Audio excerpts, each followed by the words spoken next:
మెడలిస్టులు చెట్లకు కాయరు, కష్టపడి సాధించాలి. ప్రేమతో, శ్రమతో, కష్టంతో. అందరూ క్రీడాకారుల్లాగే మన దేశం కోసం గోల్డ్ మెడల్ సాధించాలనే ఆశయం ఉండేది. నేనేది సాధించాలనుకున్నానో మన బిడ్డ సాధించి చూపిస్తాడు. దేశం కోసం గోల్డ్ మెడల్ సాధిస్తాడు. మన జాతీయ జెండాను పైకి ఎగరేస్తాడు. రెజ్లింగ్ ఛాంపియన్షిప్ లో భారత్ కి మరో పరాజయం.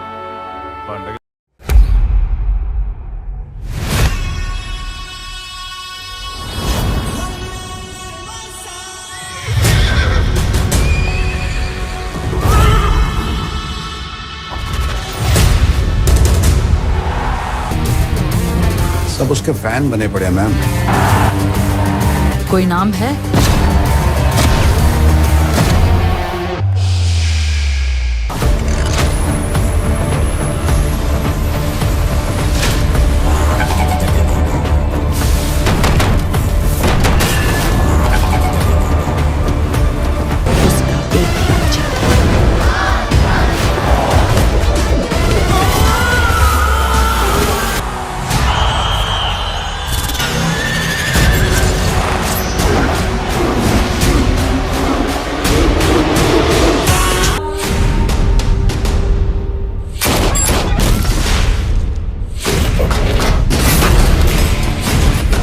ఒకే ఒక్క ప్రశ్న ఉంటుంది, పోరాడడం నిజంగా అవసరమా లేదా అన్నది.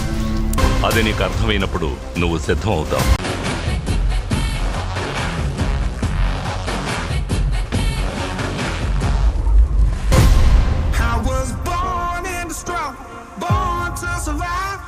ఈ సినిమా విడుదల దగ్గరయ్యే కొద్దీ సినిమాపై నెక్స్ట్ లెవెల్ బంజ్ పెరిగే అవకాశాలు కనిపిస్తున్నాయి.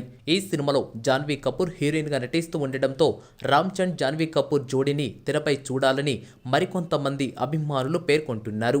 ఏఆర్ రెహమాన్ మ్యూజిక్ గురించి ప్రత్యేకంగా చెప్పనక్కర్లేదు. ఈ సినిమాలో ఆయన మ్యూజిక్ నెక్స్ట్ లెవెల్లో ప్లాన్ చేసినట్లుగా చెప్తున్నారు. ఇక శివరాజ్ కుమార్ క్యారెక్టర్ కూడా చాలా ఎమోషనల్ గా చాలా బలంగా ఉండబోతున్నట్లుగా తెలుస్తూ ఉంది. ఇది ఏమైనప్పటికీ సినిమాపై అయితే అన్ని వర్గ ప్రేక్షకులు భారీ ఆసక్తి నెలకొందని చెప్పాలి. ఈ మూవీ కోసం అభిమానులు, సినీ ప్రేక్షకులు ఆసక్తిగా ఎదురు చూస్తూ ఉన్నారు. ఈ వీడియో మీకు నచ్చితే లైక్ చేయండి. ఇలాంటి వీడియోస్ మరికొన్ని కావాలి అంటే ఈ ఛానల్ని సబ్స్క్రైబ్ చేసుకోండి.